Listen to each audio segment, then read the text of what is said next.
Welcome to Taste and Trivia. This is our monthly deep dive.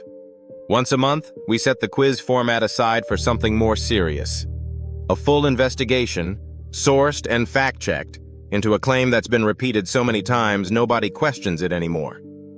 Today, we're looking at 5 of the biggest claims in nutrition. You know that low-fat yogurt you grab because it feels like the healthy choice?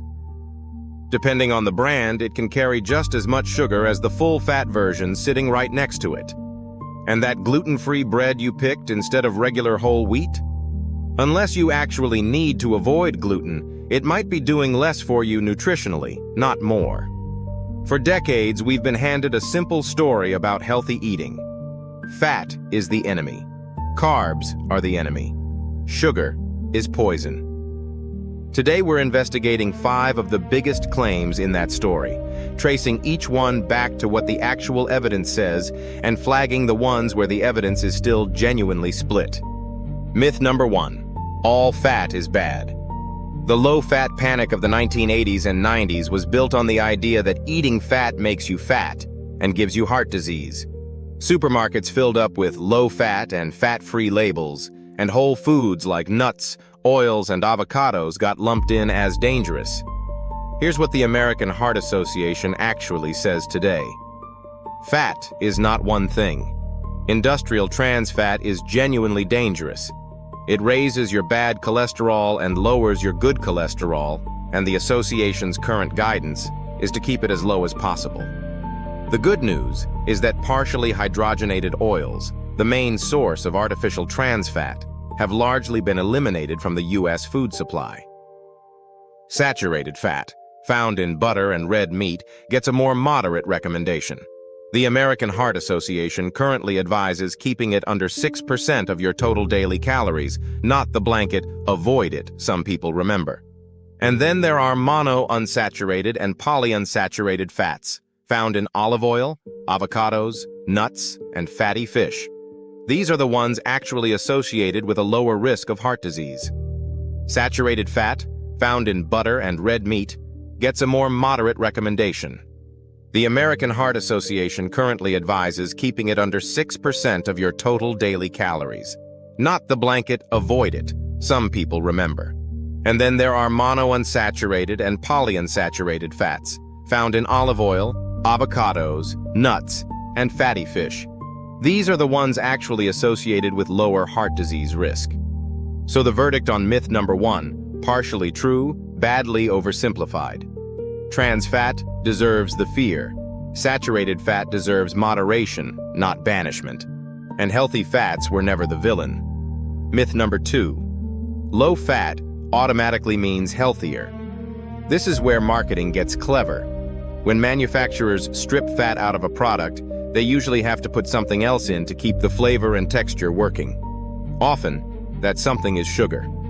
A 2016 study published in the journal Nutrition and Diabetes tested this directly across dairy, baked goods, meat products, and salad dressing, and confirmed that low-fat versions frequently carried more added sugar than their full-fat counterparts.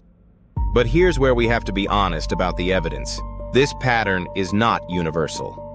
A 2018 market survey of yogurts specifically found the opposite trend.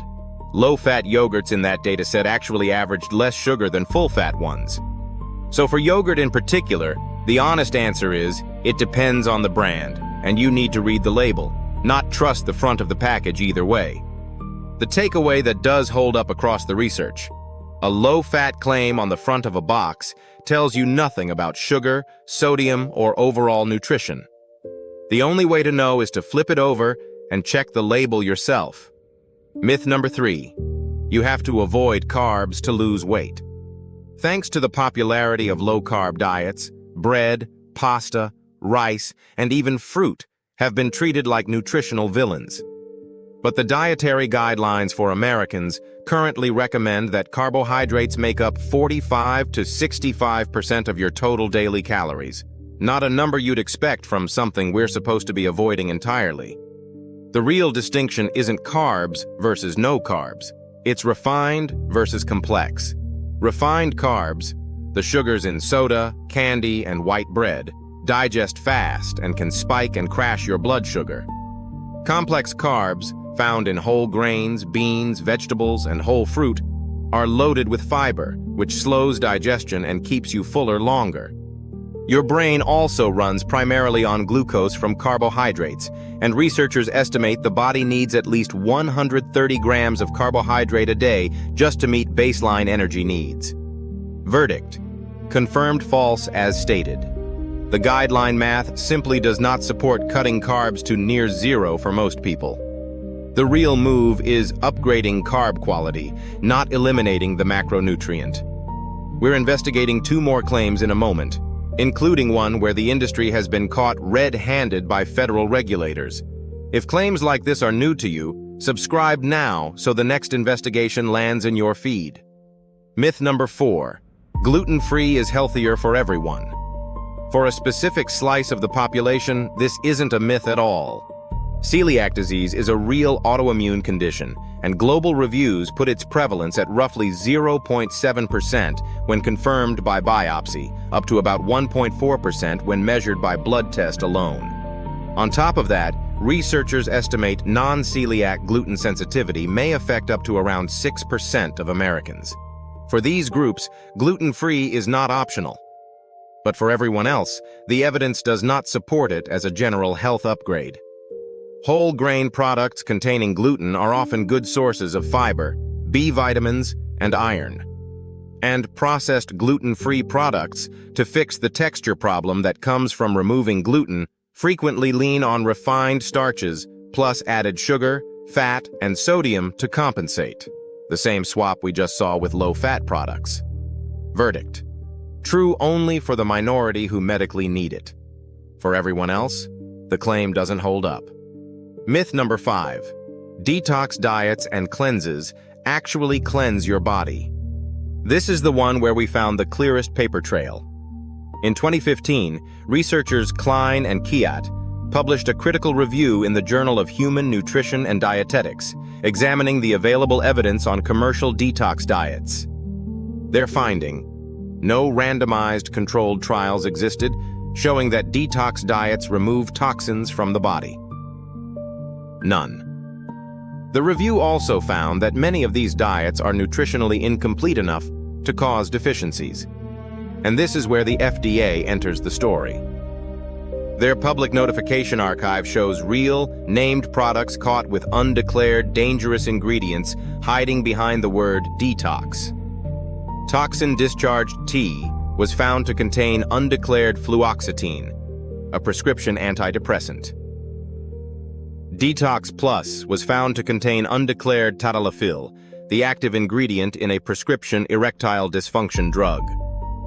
Go Lean Detox was pulled after testing positive for sibutramine, a weight loss drug banned in the United States for cardiovascular risk alongside phenolphthalein, a compound studies have linked to increased cancer risk. Your body already runs its own detox system every day for free. Your liver, your kidneys, your lungs, and your digestive tract. There is no scientific evidence that a juice, tea, or cleanse improves on that system. There is, however, a federal paper trail of products claiming to detox you while secretly containing pharmaceuticals. Verdict: confirmed false, and in some documented cases, actively dangerous.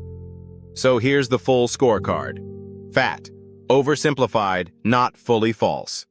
Low-fat marketing: disputed, brand-dependent, always check the label. Carbs: false as stated, the guidelines say otherwise. Gluten-free: true only for the medically diagnosed minority. Detox: false, and backed by real enforcement cases proving it. That's this month's deep dive. The pattern across all 5 is the same one we keep finding in this series. A simple rule sells better than a complicated truth. But your body and the actual research rarely fit the simple version.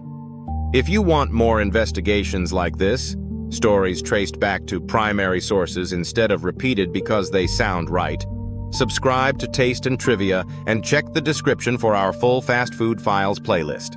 We'll be back with the next deep dive in a month. Regular quiz episodes continue every week in between.